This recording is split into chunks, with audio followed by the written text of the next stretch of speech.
चला, डिपार्टमेंट PSIच्या IPCचं आपलं हे आजचं महत्त्वाचं लेक्चर. आजच्या लेक्चरमध्ये आपल्याला भाग 12, 14 आणि भाग 15 या संदर्भातली माहिती समजून घ्यायची. 3 भाग आपल्याला आज कव्हर करायचे. या 3 भागामधील शिक्षा, या 3 भागांमधील महत्त्वाची कलमं, या 3 भागांमधील इतर सर्व गोष्टी आपल्याला कव्हर करून घ्यायची आहेत. ठीक आहे. सो माझा प्रयत्न हाच असेल की लवकरात लवकर तुमची रिव्हिजन कव्हर करून घेणे या ठिकाणी.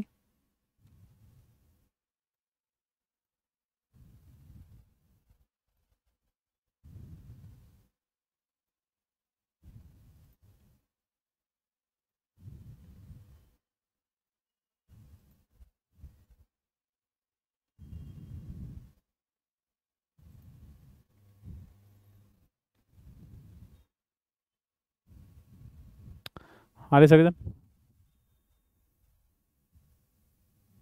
चलो. सो प्रकरण 12, या प्रकरण 12मध्ये नाणी व शासकीय मुद्रांक या संबंधीच्या अपराधांविषयीची माहिती दिलेली आहे. प्रकरण 12 हा नाणी आणि शासकीय मुद्रांक अशा 2 भागामध्ये डिवाइड होतो. ठीक आहे. शासकीय मुद्रांक म्हणजे त्याला आपण बॉन्ड म्हणू शकतो. शासकीय मुद्रांकाच्या बाबतीत ठीक आहे, त्यांना नकली करणे, फेरफार करणे, बदल करणे किंवा टाकसाळीमधील जे काही बदल करणे या संदर्भातल्या गोष्टी या प्रकरणामध्ये येतात. आता त्यातला जो पहिला कलम आहे जो येतो 231. आपल्याला जे पहिलं कलम लागतं ते आहे 231. नकली नाणे तयार करणे किंवा नकली नाणे तयार करणे किंवा त्याच्या प्रक्रियेत कोणताही भाग घेणे. प्रक्रियेत कोणताही भाग घेणे या कलमाचे 2 भाग आहेत. एक तर नकली नाणे स्वतःहून तयार करणे किंवा जर दुसरा कोणी करत असेल तर त्याला त्याच्या कामामध्ये मदत करणे किंवा त्याच्या नकली नाणे बनण्याच्या प्रक्रियेमध्ये सहभाग घेणे, अशा प्रकारचे 2 घटक यामध्ये येतात. ही गोष्ट माहिती आहे की नाणं हे नकली होऊ शकतं किंवा हे नकली बनवतोय आपण, किंवा हे जे मूळ नाण्याच्या नक्कल आहे, मूळ नाण्याची ही नक्कल आहे, यामुळं काहीतरी गैर होऊ शकतं किंवा कुणाला तरी उद्देशपूर्वक फसवलं जाऊ शकतं. हे माहिती असून सुद्धा म्हणजे जाणीवपूर्वक एखादा व्यक्ती जर या प्रक्रियेमध्ये सहभागी होतोय किंवा नाणे बनवण्यासाठी जर प्रयत्न करतोय किंवा त्या प्रक्रियेमध्ये कोणत्याही ठिकाणी तो भाग घेतोय, म्हणजे कच्चा मालासाठी म्हणा किंवा साचा तयार करण्यासाठी म्हणा किंवा त्याच्या वितरणासाठी म्हणा, या कोणत्याही प्रोसेसमध्ये जर तो भाग घेतोय तर तो या ठिकाणी या कलमाअंतर्गत तो दोषी आहे. ठीक आहे. उद्देशपूर्वक किंवा जाणीवपूर्वक एखादं परकीय नाणं हे सेम टू सेम बनवण्याचा प्रयत्न करणे आणि त्याला ठीक आहे बनवण्याचा प्रयत्न करणे किंवा ते तयार करणे, त्याचा सहभाग घेणे, हा सुद्धा या ठिकाणी गुन्हा येतो. आता हे जे कलम आहे हे परकीय नाण्यासंदर्भात आहे. परकीय नाणे या संदर्भात आहे. म्हणजे नाणे म्हणजे कॉइन, हे चलनासंदर्भात किंवा नोटासंबंधी नाही. हे जे कलम आहे ते नोटांसंदर्भात नाही, तर फक्त नाण्यासंदर्भात आहे. त्याला आपण धातूचं नाणं वगैरे आपण असं म्हणू शकतो. दुसरी गोष्ट, ठीक आहे, सॉरी, भारतीय नाण्यासाठीची जी तरतूद आहे ती 232 मध्ये आहे. पण भारतीय नाण्याची जी तरतूद आहे 232 मध्ये, ही आपल्या अभ्यासक्रमात नाही, त्याच्यामुळे तो भाग येत नाही. बरं, आता या संदर्भात शिक्षा काय सांगितली त्या कलमामध्ये, तर या संदर्भातली जी शिक्षा तुम्हाला सांगितलेली आहे, ओके, हां, परकीय नाण्यांसंदर्भात आहे, तर या संदर्भात जी शिक्षा सांगितलेली आहे ती 7 वर्षापर्यंतचा कारावास व द्रव्यदंड अशी सांगितलेली आहे. 7 वर्षाचा कारावास व द्रव्यदंड आहे. ठीक आहे, व द्रव्यदंड आहे. दखलपात्र व बिगर जामिनीचा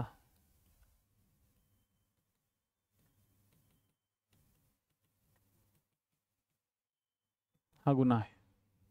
दखलपात्र व बिगर जामिनीचा हा गुन्हा आहे. तर हा इम्पॉर्टंट सेगमेंट आहे. या संदर्भात प्रकरण 12 संदर्भात आपल्याला खूप महत्त्वाचे असे कलम या ठिकाणी आहेत. ठीक आहे. त्यानंतर 233 नकली नाणे तयार करण्याचे साधन बनविणे किंवा विकणे. ओके, नकली नाणे बनवण्याचे साधन बनवणे किंवा विकणे. जर या ठिकाणी नकली नाणे जे आहे त्याचं जर तुम्ही साधन बनवलं किंवा विकलं किंवा तसा साचा तयार केला, जय हिंद, साचा बनवला तर ठीक आहे, बनवला किंवा विकला किंवा दुरुस्त केला किंवा विकत घेतला तर 233 नुसार सुद्धा या ठिकाणी गुन्हा होतो. या ठिकाणी शिक्षा किती दिलेली 233 ची? ठीक आहे, तर शिक्षा आहे 3 वर्ष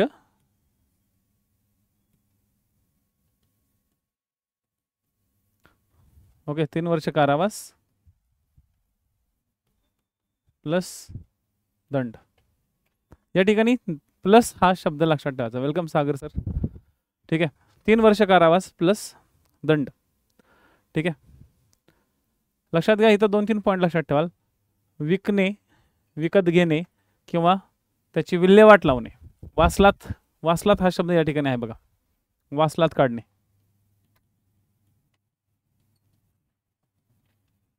वासलात काढणे हा शब्द या ठिकाणी महत्त्वाचा आहे. ठीक आहे, वासलात काढणे.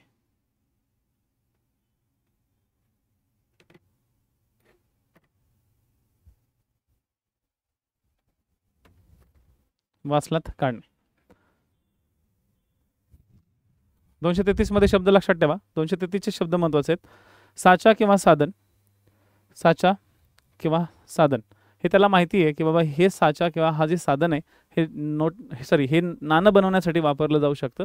अशा गोष्टी विकणे, ठीक आहे, किंवा बनवणे किंवा ते नीट करणे किंवा ते विकत घेणे किंवा ते वासलात काढणे. वासलात काढणे त्याला 3 वर्षापर्यंत असू शकेल इतक्या कारावासाची शिक्षा प्लस दंड अशी शिक्षा होईल. त्यामुळे प्रकरण 12 तुमचं या ठिकाणी डन. ठीक आहे, त्यानंतर प्रकरण 14 सार्वजनिक आरोग्य, सुरक्षितता, सोयी, सभ्यता आणि नीतिमत्ता यांना बाधक, नीतिमत्ता यांना बाधक अशा अपराधांबद्दल किंवा यांच्या अपराधांबद्दल किंवा यांच्या अपराधांच्या विषयी. ओके, या संदर्भातलं जे प्रकरण आहे कलम 14 आहे आणि 14 मध्ये कलम 14 जे प्रकरण जे 14 आहे या प्रकरणामध्ये 5 विषयांवरती साधारणतः चर्चा केलेली आहे. कोणते विषय आहेत? ठीक आहे, सार्वजनिक आरोग्य, त्यानंतर सुरक्षितता. ओके, सार्वजनिक आरोग्य, सुरक्षितता, सोय, सभ्यता आणि नीतिमत्ता.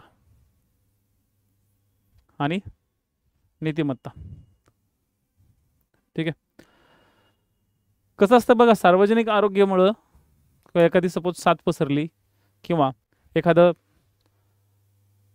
सार्वजनिक रस्ता आहे, त्या सार्वजनिक रस्त्यावरती एखाद्याची कृती खूप निष्काळजीपणाची आहे, तर अशा संदर्भातल्या तरतुदींवरती काय करण्यात यावं या संदर्भात तिथं खूप मोठा एक भाग दिलेला आहे. जवळपास 268 ते 294 अशी जवळपास 28 कलमं या प्रकरणामध्ये आहेत. किती? 28 कलम आहेत. परंतु तुमच्या अभ्यासामध्ये 28 कलम आहेत का? नाही. तुमच्या अभ्यासामध्ये या ठिकाणी फक्त आणि फक्त 3 कलम दिलेले आहेत. 28 पैकी फक्त 3 कलम तुम्हाला अभ्यासक्रमाला आहेत आणि ही 3 कलम एकदम सोपी आहेत. म्हणजे हा जो सेक्शन आहे ना, हा सेक्शन असा आहे की याच्यात शुअर शॉट तुम्हाला क्वेश्चन्स टार्गेट होतात. शुअर शॉट, हे शुअर शॉट तुम्हाला क्वेश्चन टार्गेट करणारे घटक आहेत. त्याच्यामुळे हे 3 कलम लक्षात ठेवा, म्हणजे तुमचं प्रकरण 14 पण लगेचच्या लगेच निपटते. तर कलम 279 सार्वजनिक रस्त्यावर बेदरकारपणे वाहन हाकणे किंवा सवारी करणे गाड्यांसंदर्भात आहे. तुम्हाला माहितीच असेल की भरपूर आजकाल पॉप्युलेशन वाढलेली आहे आणि पॉप्युलेशन वाढल्यामुळे रस्त्यांवरती पण पॉप्युलेशन बऱ्याचदा चालताना दिसते. अशा सार्वजनिक ठिकाणी, सार्वजनिक रस्त्यावरती जर जोराने कुणी गाडी हाकली किंवा चालवली तर त्याच्यामुळं सार्वजनिक एखादा इन्सिडेंट घडू शकतो किंवा एखादा त्या ठिकाणी मोठा अपघात होऊ शकतो. ठीक आहे, तर या ठिकाणी 2 गोष्टी आहेत, निष्काळजीपणे वाहन हाकणे किंवा सवारी करणे म्हणजे राईड करणे. ठीक आहे, सवारी करणे म्हणजे काय? थोडक्यात राईड्स करणे. एखाद्याला म्हणजे या ठिकाणी दोन गोष्टी येतात. ओके, म्हणजे काय, तर जाणीवपूर्वक जर कृत्य त्याने हे केलं, बेदरकारपणे म्हणजे काय, किंवा हायगईने म्हणजे काय, तर जाणीवपूर्वक पण आपण इथं एक लिहून ठेवा. जाणीवपूर्वक जर त्याने कृत्य केलं आणि रस्त्यावरून वाहन हाकलं, ठीक आहे, त्याच्यामुळे एखाद्याला जर सपोज ओके नुकसान झालं किंवा एखाद्याला ओके एखाद्याचा मानवी जीवतास धोका निर्माण झाला, मानवी जीवनास धोका निर्माण झाला, ठीक आहे, किंवा एखाद्याला दुखापत झाली किंवा नुकसान पोहोचवण्याचा संभव आहे,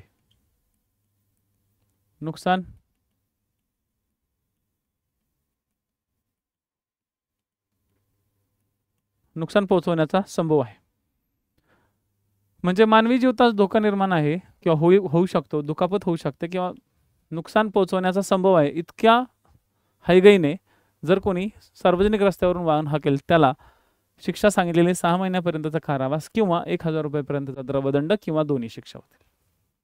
ठीक आहे, सागर सर लक्षात आले, किंवा दोन्ही शिक्षा या ठिकाणी होतील.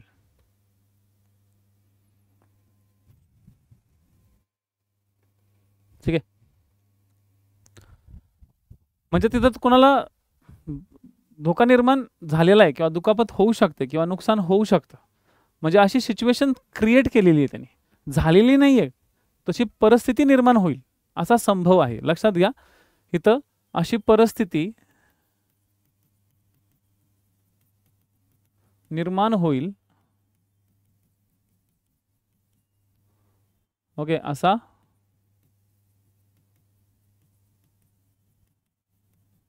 संभव आहे, अशी परिस्थिती निर्माण होईल असा संभव आहे, तेव्हा हे कलम त्या ठिकाणी लागू शकतं. म्हणजे 279 त्या संदर्भातली जी शिक्षा आहे ते 6 महिन्यापर्यंतचा कारावास किंवा 1000 रुपयेपर्यंतचा द्रव्यदंड किंवा दोन्ही शिक्षा या ठिकाणी होतील. त्यानंतर कलम 293, या 293 मध्ये काय दिलेलं आहे, ठीक आहे, हां सॉरी एक पॉईंट सांगायचा राहिला, या ठिकाणी जी शिक्षा होईल, ओके, या ठिकाणी जे गोष्ट होईल हे कसं आहे, तर दखलपात्र आणि जामिनीचा आहे. गुन्हा हा दखलपात्र व जामिनीचा आहे, जामिनीचा आहे आणि प्रथम वर्ग न्यायाधीशांसमोर चालवला जातो आणि बिगर समजुतीचा पण आहे. ठीक आहे, बिगर समजुतीचा पण आहे. ठीक आहे, समजा एखादा ड्रायव्हर आहे, ट्रक ड्रायव्हर किंवा ट्रॅक्टर ड्रायव्हर, आणि तो बेदरकारपणे त्या ठिकाणी वाहन हाकतोय आणि त्याच्यामुळे एखादा जर समजा जखमी झाला तरी हे कलम लागू होतं.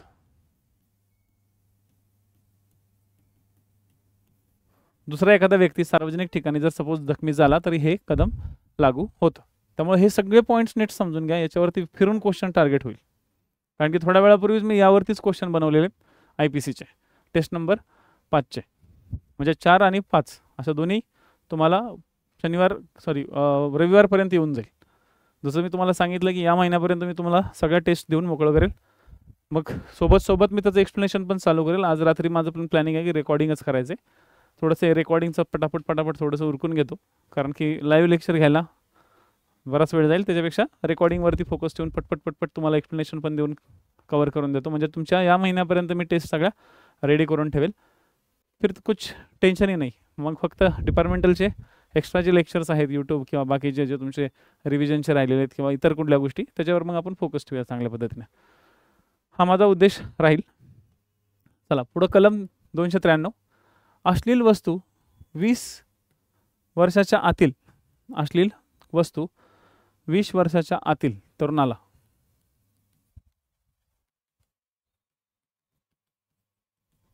20 वर्षाच्या आतील तरुण व्यक्तीला विकणे इत्यादी.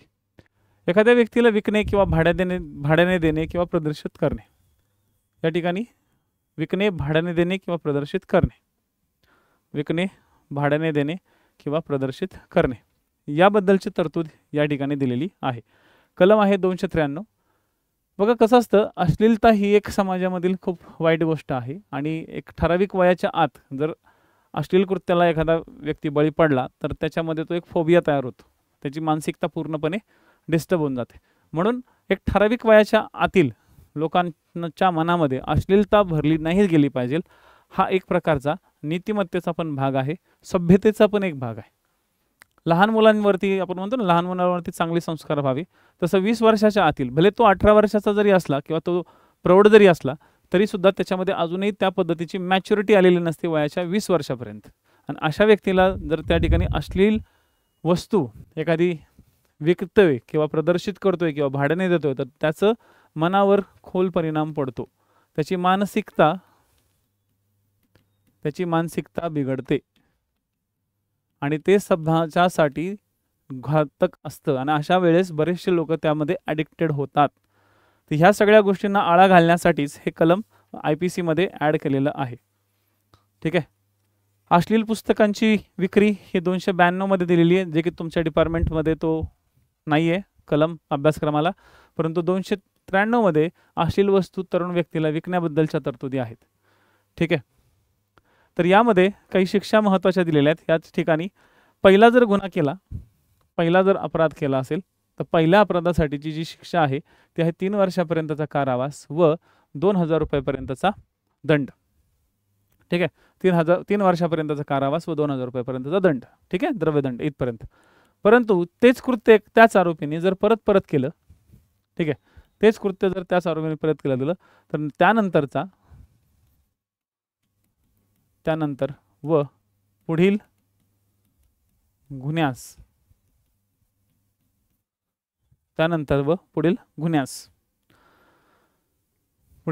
आणि तेही प्रत्येक गुन्ह्यास 7 वर्षापर्यंत कारावास प्लस त्या ठिकाणी 5000 रुपयापर्यंतचा दंड.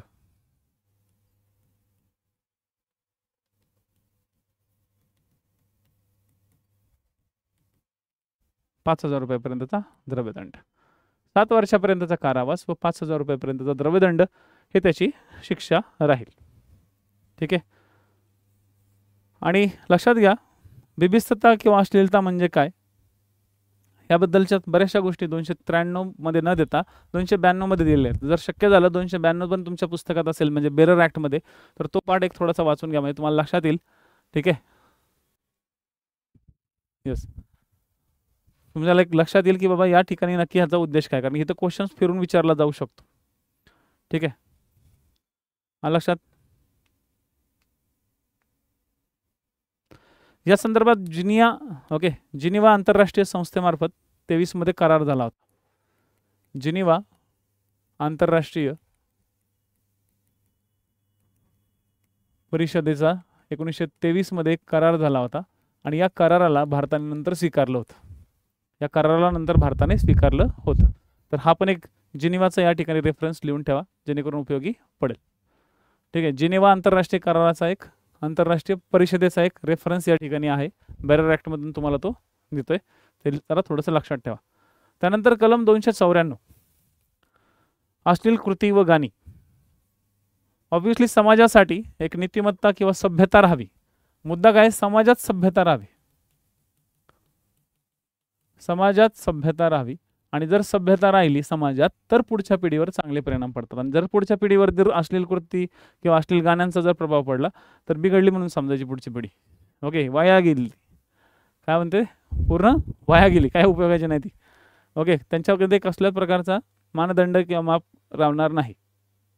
ठीक आहे. किंवा कसले गाणे लावणी किंवा शब्द उच्चारणे, याच्यामध्ये लावणी आणि शब्द उच्चारणे हा पण भाग येतो. लावणी हे एक प्रकारचं लोकनृत्य आहे, पण लावणीमध्ये विभिस्तपणा, अश्लीलता बऱ्याच लोकांनी मध्ये आणलेली आहे आणि त्याच्यामुळं हा मोठ्या प्रमाणात प्रॉब्लेम क्रिएट होतो. ठीक आहे. यस, त्याच्यामुळं लावणीमधील अश्लीलता, लावणीमधील बरं का रे बाबा,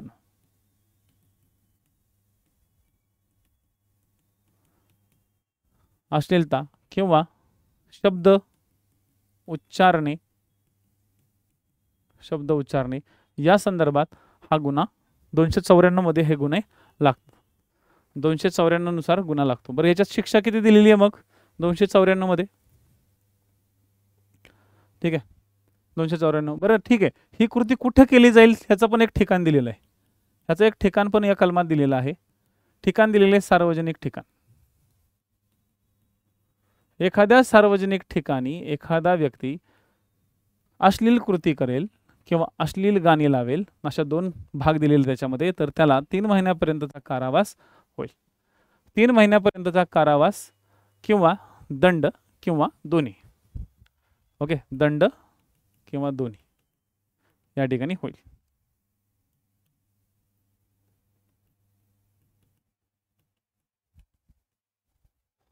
तीन महिन्याचा कारावास किंवा दंड किंवा दोन्हीही या ठिकाणी होईल. आणि हे महत्त्वाचे घटक लक्षात ठेवायचं. हरिपाठ वगैरे वगैरे ह्याच्यामध्ये सुद्धा ठीक आहे, ठीक आहे. लावणी म्हणजे बल्लाड, पोवाडा शब्द पाठ म्हणेल, ओके, किंवा उच्चारेल. ह्याच्यामध्ये सगळे घटक दिलेले आहेत. लावणी, पोवाडा किंवा हरिपाठ किंवा पाठ म्हणेल आणि त्याच्यामध्ये अश्लील शब्दांचा वापर करेल, तर हे दिलेले आहेत. ठीक आहे, हा लक्षात. याच्यामध्ये मानसिक त्रास किंवा क्लेश होतोय हे दाखवणं गरजेचं आहे. या कलमामध्ये मानसिक त्रास होतोय आम्हाला, मानसिक त्रास, फिर्यादीकर्त्याला मानसिक त्रास दाखवणे आवश्यक आहे.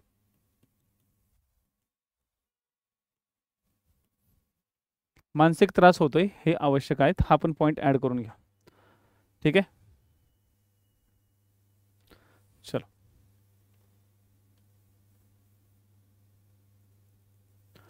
अश्लील कृती याच्यामध्ये कोणते कोणते घटक येतात? तर अश्लील कृती करणे याच्यामध्ये म्हणजे स्वतःचे शरीर, ओके, किंवा स्वतःचे देह उघडा टाकणे, त्याचबरोबर अश्लील वागणूक करणे, ओके, म्हणजे चुंबन घेणे वगैरे वगैरे अशा काही कृती करणे. ठीक आहे, तर या ज्या काही कृती येतात ह्या अश्लील कृतीमध्ये येतात. आणि गाण्यामध्ये वेगवेगळे प्रकार येतात, जसं मी मगाशी सांगितलं तुम्हाला की पोवाडा वगैरे हे सगळे ह्याच्यामध्ये येतात. बरं, आता सार्वजनिक जागा म्हणजे नक्की काय? सार्वजनिक जागा म्हणजे हमरस्त्याची जागा, जिथून भरपूर लोक येतात जातात.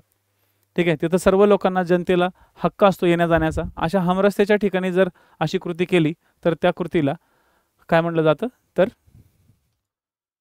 एक बेकायदेशीर कृत्य मानलं जातं. आर्टिकल 294 नुसार त्याच्यावरती कारवाई केली जाईल. आणि 294 नुसारची जी कारवाई होईल ती 3 महिन्यापर्यंत कारावास किंवा दंड किंवा दोन्ही होईल. ठीक आहे, यस, सगळ्यासाठी दिलेली जागा. म्हणजे आता हे सगळे पॉईंट आपण त्या ठिकाणी काय केले, डिस्कस केले. मी भले माझी एक थोडीशी सवय अशी आहे की मी कंटेंट थोडासा छोटा घेतो टायपिंगमधला, मॅक्सिमम मी लिहून देतो. ठीक आहे, आणि काही दिवसात मी तुमचे हे सगळे नोट्स तुम्हाला मी शेअर करून देईल. जे विद्यार्थी स्पेशली या ग्रुपवरती आहेत, म्हणजे आपल्या टेलिग्राम ग्रुपवरती आहेत, किंवा जे विद्यार्थी आता जॉईन होत आहेत रिव्हिजन बॅचमध्ये, तर रिव्हिजन बॅचमधल्या विद्यार्थ्यांनी थोडासा माझ्याशी संपर्क करावा. ऑब्व्हियसली तुम्ही ॲडमिशन घेतलेलं असेल, तर ॲडमिशन घेतलं असेल तर तुम्ही कृपया करून कॉन्टॅक्ट करावा. तुमची पेमेंटची रिसिट मला व्हॉट्सअपला टाकून द्या. व्हॉट्सअप नंबर मी तुम्हाला इथे खाली दिलेलाच आहे माझा, 7887448636. त्याच्यावर रिसिट दाखवा, तुमचा जिल्हा, नाव हे पाठवून देत चला. आणि त्या ग्रुपमध्ये ॲड करायचं हे सांगा. मी तुम्हाला तिथं टेलिग्रामचा एक ग्रुप आहे आपला स्पेशल वेगळा बनवलेला, तिथं मी तुम्हाला ॲड करून देईल. त्या ग्रुपवरती आल्यानंतर तुम्हाला कळेल की लेक्चर असतं कधी, लेक्चरची ॲक्टिव्हिटीज काय. मग त्या ग्रुपवरती मी तुम्हाला एकदम आठवड्याभराचे नोट्स डायरेक्ट मी टाकून देत राहतो. आणि मी जे काही नोट्स या ठिकाणी काढतो, आतापर्यंत तुम्ही स्वतःच्या अंडरलाईन करून वगैरे सगळ्या नोट्स बनवून ठेवल्या असतील. मी अशी अपेक्षा ठेवतो तुम्ही ते आतापर्यंत चांगल्या पद्धतीने वर्कआउट करा. पण आता ह्या कशा आपल्या क्लास नोट्स आणि हँड रिटन नोट्स आहेत. सो या नोट्सचा वापर तुम्ही जास्तीत जास्त करावा. पुढे फ्युचरमध्ये जसं जशी परीक्षा समजा डिक्लेअर झाली तर आपण याची पूर्ण एक मॅरेथॉन घेऊ. आता कसं करतोय मी 3-3, 4-4, 2-2 प्रकरणं एका लेक्चरला घेतोय. नंतर आपण सलग एक दिवसभर अख्खा IPCच उरकून टाकायचा दिवसभरात. हे नंतर करता येतं रिव्हिजन बॅचमध्ये. ठीक आहे, रिव्हिजन बॅचमध्ये हा सगळा कंटेंट नंतर आपल्याला छान पद्धतीने देता येईल. त्यामुळं टेन्शन घेऊ नका. ओके, प्रकरण 15मध्ये येऊ. प्रकरण 15मध्ये महत्त्वाचे काही कलमं दिलेली आहेत. एक साधारणतः यामध्ये सुद्धा एक ठीक आहे, एक टोटलमध्ये 5 कलमं आहेत, पण त्यातले 3 कलमं तुम्हाला खूप महत्त्वाचे दिलेले आहेत. 3 कलमं दिलेले आहेत. आपल्या भारतामध्ये धर्मासंदर्भात खूप वेगवेगळ्या पद्धतीची विविधता आहे. आपल्या भारतात अल्पसंख्याक खूप मोठ्या प्रमाणात आहेत. ठीक आहे, तर मग अल्पसंख्याक लोकांसाठीच्या ज्या तरतुदी दिलेल्या आहेत, ह्या अल्पसंख्याक लोकांच्या तरतुदींसंदर्भात ही 3 कलमं महत्त्वाची आहेत. आता कधी-कधी काय होतं, ही जी काही विविधता आहे आपल्याकडे धर्मांमधली, ह्या धर्मांमधल्या विविधतेमुळं कधी-कधी एका धर्माचा दुसऱ्या धर्माबरोबर वाद होतो. माझा धर्म श्रेष्ठ, तुझा धर्म खराब, अशा पद्धतीचे वादावादी या ठिकाणी होते. मग अशा वादावादीला फेस करण्यासाठी आपल्याकडे किंवा अशा वादावादींचे जे काही अपराध घडतात, त्या अपराधांवरती एक शिक्षा म्हणून प्रकरण 15 देण्यात आलेलं आहे. ह्या प्रकरण 15 मध्ये संबंधीच्या अपराधांविषयीची तरतूद आहे. कलम 295 काय म्हणते?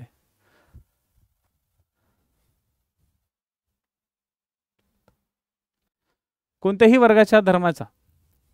वर्गाच्या धर्माचा अपमान करण्याच्या उद्देशाने उपासना स्थानाचे नुकसान करणे किंवा ते अपवित्र करणे. एखाद्या वर्गाच्या धर्माचा अपमान करण्याच्या उद्देशाने, म्हणजे एखादा वर्ग आहे त्याच्या धर्माचा अपमान करण्याच्या उद्देशाने त्यांच्या उपासना स्थानाचे, कशाचे रे पोरांनो, इथं नीट लक्षात ठेवा, उपासना स्थानाचे नुकसान करणे किंवा ते अपवित्र करणे, हे महत्वाचं आहे. उपासना स्थान. ठीक आहे.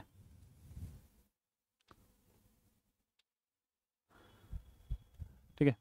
आणि इथं हा वर्ग महत्वाचा आहे, त्याला म्हणलं जातं class of person. Class of person हा शब्द, इंग्लिश शब्द, तिथं प्रश्नामध्ये तुम्हाला जर ह्याच्यावर प्रश्न आला तर तुम्हाला क्लास ऑफ पर्सन्स ह्या वरती फोकस ठेवायचा आहे. एखाद्या धर्माच्या क्लासने किंवा एखाद्या धर्माच्या वर्गाने अमुक अमुक एखादं ठिकाण, ओके, उपासना स्थान पवित्र मानलेलं असतं.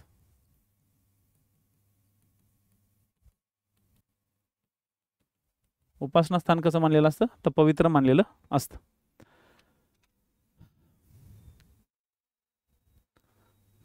किंवा त्या उपासना स्थानाच्या जवळ असलेली एखादी वस्तू पवित्र असते. वस्तू काय असते? तर पवित्र असते. ठीक आहे. पूजास्थान किंवा पवित्र वस्तू या 2 गोष्टी असतात, आणि या 2 गोष्टींबद्दल, ओके, यांना अपवित्र केल्यास, अपवित्र जर केले तर धार्मिक भावना दुखावतात.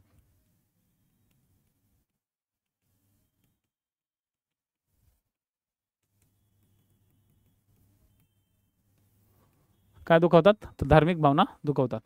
आरोपीने एखाद्या पवित्र वस्तूचा नाश केला, नुकसान केलं किंवा अपवित्र केली, किंवा जे पूजास्थान आहे जिथं उपासना केली जाते त्या धर्माची किंवा तिथल्या देवाची, त्याला जर समजा अपवित्र केलं तर हे कलम लागू होतं. म्हणजे पूजास्थान म्हणजे काय? तर मंदिर, मशीद, चर्च, स्तूप, ओके, आश्रम, गुरुद्वारा इत्यादी. तर पवित्र वस्तू म्हणजे काय? तर पवित्र वस्तू म्हणजे कधी कधी पादुका असतात बघा, काही लोकांच्या पुतळा असतो, फोटो असतो, चित्र असतात. ठीक आहे. त्यानंतर काही काही लोकांचं म्हणजे ख्रिश्चन धर्मामध्ये केस असतं, एखाद्या धर्मगुरूचं किंवा एखाद्या पोपचं केस वगैरे असतं.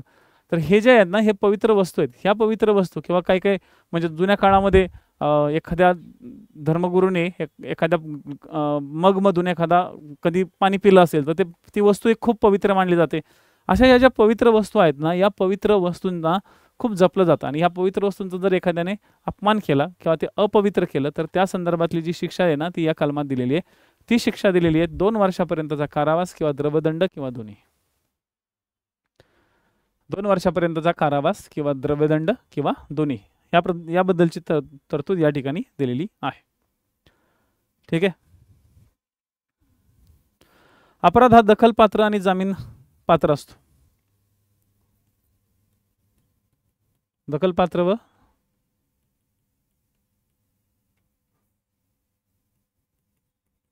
जामीन पात्र असतो. त्यानंतर 295 कोणत्याही वर्गाच्या धर्माचा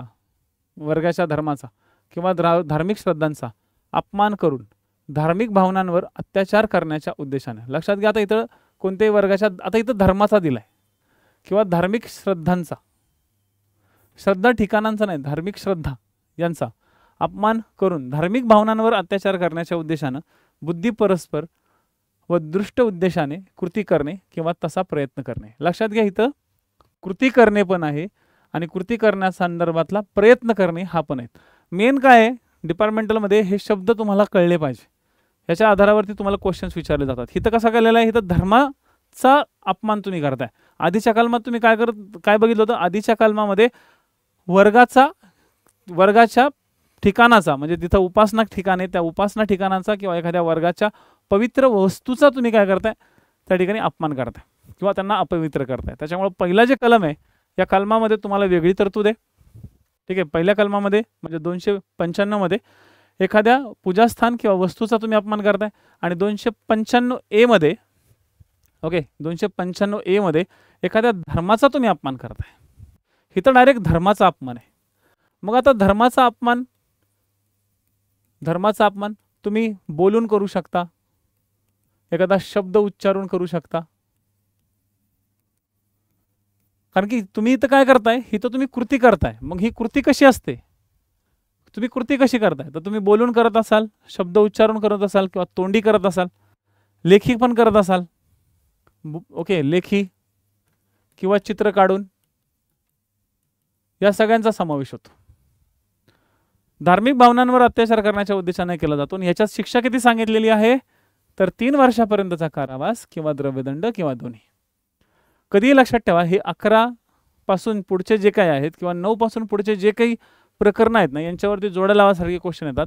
आणि जर एखाद्या प्रकरणामध्ये 3 कलम जर असतील, एखाद्या प्रकरणात जर 2 कलम असतील, तर त्या 2 कलमांवरती जोड्या लावासारखे प्रश्न आजकाल विचारले जातात. आजकाल त्या प्रकरणांवरती जोड्या लावासारखे प्रश्न येतात. जाणून बुजून मोठा प्रश्न येतोय. हा 2022 पासून झालेला पॅटर्न आहे आणि हा पॅटर्न तुम्हाला पुढे कंटिन्यू राहणार आहे, हे 100% मी सांगतो.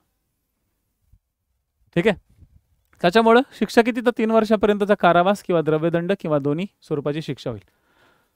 त्याच्यानंतर पुढचा येऊ 298. ठीक आहे, बरं, 295A बद्दल थोडंसं समजून घ्यायचं. ओके, 295A बद्दल सगळ्यांना समजले. इथं धार्मिक गोष्टींवरती अत्याचार केला जातोय हे असं समजून चालायचं. हा दखलपात्र पण बिगर जामिनीचा आहे. हा दखलपात्र पण बिगर जामिनीचा आहे.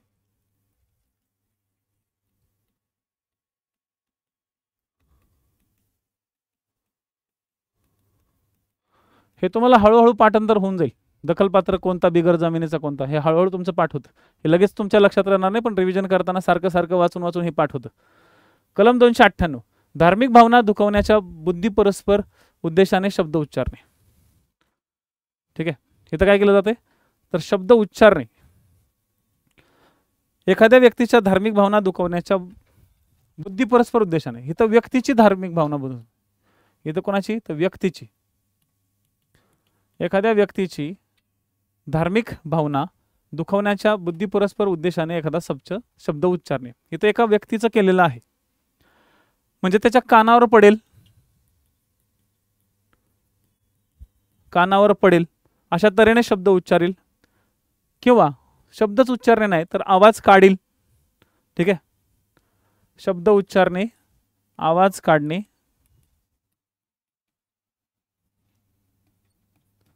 पुढे हावभाव करणे, अजून तशी कृती करणे, जाणून बुजून, त्याला दिसावं म्हणून, त्याला ऐकायला जावं म्हणून, त्याला दिसावं किंवा त्याला ऐकायला जावं म्हणून. ओके, किंवा त्याच्या नजरेस पडेल अशी एखादी वस्तू त्याच्या समोर ठेवणे, अशी वस्तू त्याच्या समोर ठेवणे की जी त्याच्या धर्मात दिलीच नाही. जसं वेगवेगळे काही उदाहरणं असतील म्हणा, आता मी जास्त इथं उदाहरणं नाही देऊ शकत आहे, कारण की धार्मिक गोष्टींवरती मी इथं वक्तव्य नाही करू शकत.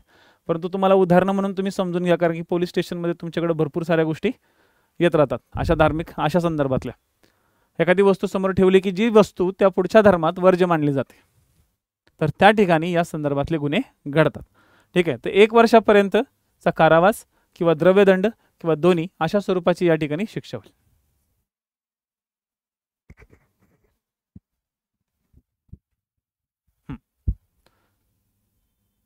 हा लक्षात. तर या संदर्भात शिक्षा कशा दिलेल्या आहेत बघा. ओके, या ठिकाणी बेसिक पॉईंट लक्षात ठेवा. भाग 15 जो आहे, त्या भाग 15 मध्ये ओके जे 295 आहे, ह्या 295 मध्ये 2 वर्ष ठीक आहे. 295 ए मध्ये 3 वर्ष आणि 298 मध्ये 1 वर्ष. त्याच्यामुळे ह्या लक्षात ठेवा हे वर्ष कसे आहेत. त्यानंतर 295 हा दखलपात्र पण जामीनपात्र होता. ओके. 395 ए हा दखलपात्र पण बिगर जामिनीचा होता. ठीक आहे. आणि 298 हा अदखलपात्र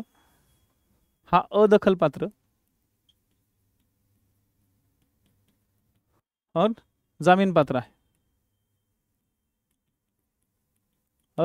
अदखल आणि जामीनपात्र आहे. प्रत्येक कलमाची एक व्हेरिएशन्स आहेत या ठिकाणी. त्यामुळे इथे ना जोड्या लावासारखे क्वेश्चन 100% टार्गेट होऊ शकतो. इथं जोड्या लावासारखा क्वेश्चन्स टार्गेट राहील. तर हा झाला एक बेसिक अप्रोच. ठीक आहे. चालतंय, हे लक्षात आलं. ओके.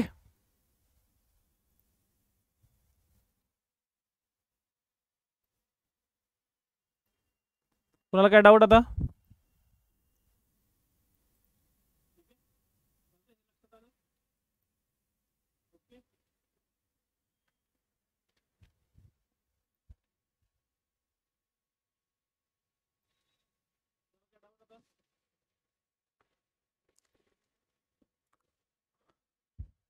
चलो ठीक आहे, भेटूया परत नेक्स्ट लेक्चरला.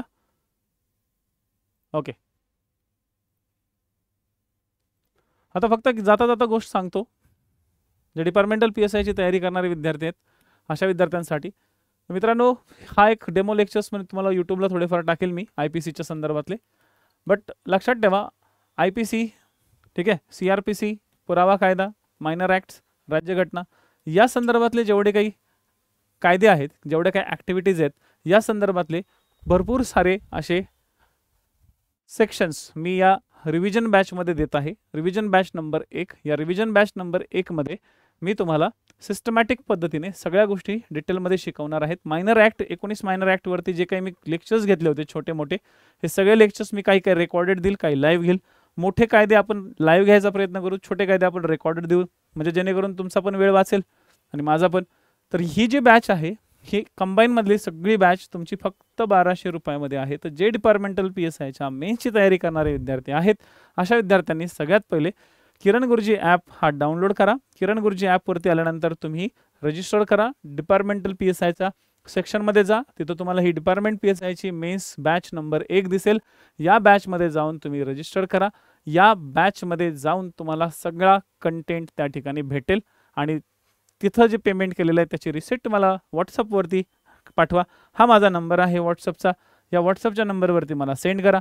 मी तुम्हाला एका ग्रुपमध्ये ॲड करेल. तर लवकरात लवकर ह्या गोष्टी ॲक्टिव्हिटीमध्ये आणा.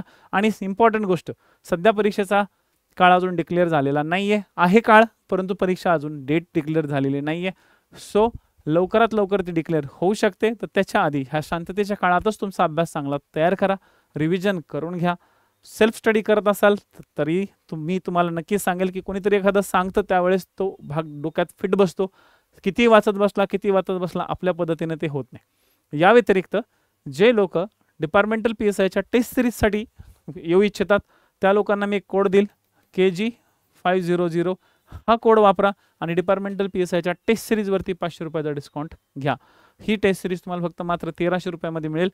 3 टेस्ट झालेले आहेत, 4थी 5वी टेस्ट तुमची रेल. दर आठवड्याला तुमच्या टेस्ट होतील आणि त्याचं एक्सप्लेनेशन सुद्धा तुम्हाला हळूहळू या ॲपच्या माध्यमातूनच मिळेल.